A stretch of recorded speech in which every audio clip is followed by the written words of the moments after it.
ఇప్పుడు 4 సంవత్సరాల నుండి వాళ్ళు సపరేట్గా రూమ్ తీసుకొని ఉంటున్నారు. ఇక ఎప్పుడూ గొడవలు పడుతూనే ఉన్నారు. ఇక ఇట్లా గొడవలు పడి మొన్న 26 నాడు మా కూతురు నాన్న నేను ఆయనతో ఉండలేను, నువ్వు వచ్చేసి రూమ్కు మాట్లాడటానికి అని చెప్పింది. నేను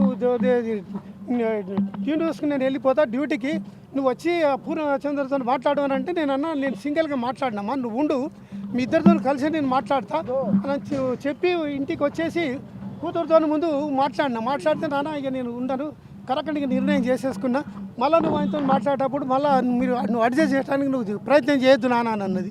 సరే నీ ఇష్ట ప్రకారంగా నాన్న అమ్మ అని చెప్పినాక ఈమెతో మాట్లాడిన తర్వాత ఆయనతో పూర్ణచంద్రతో నేను బయట కూర్చొని మాట్లాడినాము.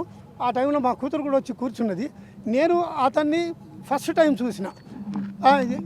వీళ్ళ ఏది సంబంధాన్ని మేము అంగీకరించలేదు, మేము భార్యాభర్తలను అంగీకరించలేదు. అది అందుగురించి ఏంటంటే ఆయనను ముఖం కూడా చూడలేదు గతంలో ఎన్నడు. నేను మొన్న 26 నాడే మాట్లాడేటప్పుడు చూసిన. ఆ కూర్చుండగానే ఏమని చెప్పిండు, అంకుల్ నేను 5 సంవత్సరాల నుండి మేము కలిసి ఉంటున్నాము, మేము కలిసి ఉంటున్నప్పటికీ కూడా ఏంటంటే మధ్యలో గొడవలు అవుతూ ఉన్నాయి, ఇక ఇప్పుడు మేము కలిసి ఉండలేము అని చెప్పిండు.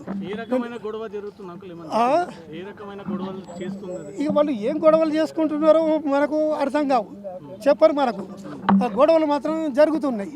ఏ విషయంలో అనేది వాళ్ళకి స్పష్టంగా చెప్పలేదు. కొంతకాలం మా బిడ్డ కూడా మాతో మాట్లాడకుండా ఉన్నాము, ధైర్యంగానే ఉన్నాము. మా బిడ్డను మాత్రం కేర్ఫుల్గా చూసుకోవాలని బ్యాక్ నుండి చూస్తూ ఉన్నాం. ఎందుకంటే టీవీలలో అంతటా పేపర్లలో డైలీ న్యూస్ చూసి మా గుండె అంతా ఆవిసైపోతున్నది. మరి వాడు ఏమైనా చేస్తాడేమో బిడ్డను అని చెప్పేసి మాకు ఆందోళన కలిగింది. దాంతో ఏంటంటే ఎప్పుడు కంటికి రెప్పలాగా చూసుకుంటూనే ఉన్నాం మా బిడ్డతోని.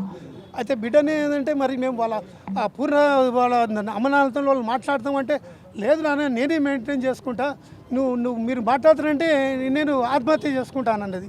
బిడ్డని ఆత్మహత్య చేసుకోవడం మాకు చూడలేము, నువ్వు ఎట్లన్నా ఉంటూ నువ్వు బతికుంటే చాలు, నేను వెనుకకెళ్ళి మేము చూసుకుంటుంటాం బిడ్డని. మేము వాళ్ళది ఎవరిని కూడా టచ్ చేయలేదు, వాళ్ళ జోలికి వెళ్ళలేదు. అదంతా 4 సంవత్సరాల నుండి సపరేట్ రూమ్ తీసుకొని ఉన్నారు. ఇక మొన్న 26 నాటి ఇట్లా మాట్లాడుకున్న తర్వాత ఇక నేను మాట్లాడేసేసి వెళ్ళిపోయిన తర్వాత మాతో మాట్లాడి ఆమె డ్యూటీకి వెళ్ళింది. డ్యూటీలో మేము న్యూస్ కూడా చూస్తున్నాము, ముఖం ఫేస్లో ఏమి విచారం ఉన్నట్టు కనవలేదు. మళ్ళీ నేను మా మనవరాల్ని కూడా అడిగిన, బిడ్డ ఎట్లా ఉన్నది అమ్మానని అడిగితే అమ్మ హ్యాపీగానే ఉన్నది తాతయ్య, ఇక వాని పీడ విరుగుడు అయిపోయింది అనేది పాప కూడా అన్నది.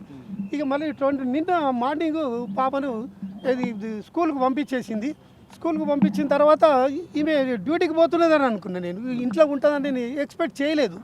డ్యూటీకి పోతుందని అనుకున్నాను. పాప అన్నది తాతయ్య నువ్వే తీసుకురా నన్ను స్కూల్కి వెళ్ళంటే నేనే పోయి 2:40కి నేనే స్కూల్కి వెళ్ళి పాపని ఇంటికి తీసుకొని వచ్చేసిన. ఇంటికి వచ్చే వరకు 4 అయింది. అయితే అప్పటికే నాకు టీఆర్ఎస్ భవన్ దగ్గర నుండి ఫోన్ వచ్చింది. టీఆర్ఎస్ భవన్లో నాకు షాప్ ఉన్నది, కండువాలది, బీఆర్ఎస్ కండువాల షాప్ ఉన్నది. కేసీఆర్ పార్టీ పెట్టిన రోజు నుండి నేను షాప్ పెట్టిన. భవనం కట్టిన తర్వాత నాకు సపరేట్ రూమ్ ఇచ్చిండ్రు, ఇప్పటికీ నాకు ఉన్నది.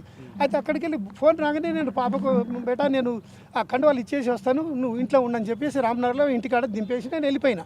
వాళ్ళకి పోయి ఇచ్చేసి తిరిగి వచ్చే వరకు 6 అయింది.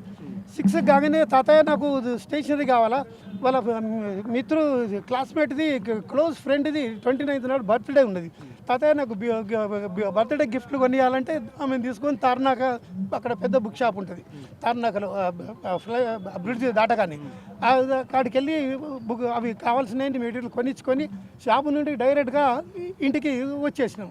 ఇక అప్పటికే ఏంటంటే చాలా ఆలస్యమైంది. అమ్మ ఇంట్లోనే ఉన్నది తాతయ్య అనంటే నేను గేట్ దగ్గరనే దింపేసి బెటా నేను మళ్ళీ కలుస్తా, మరి నాకు అర్జెంట్ పని ఉందని చెప్పేసి నేను వెళ్ళిన.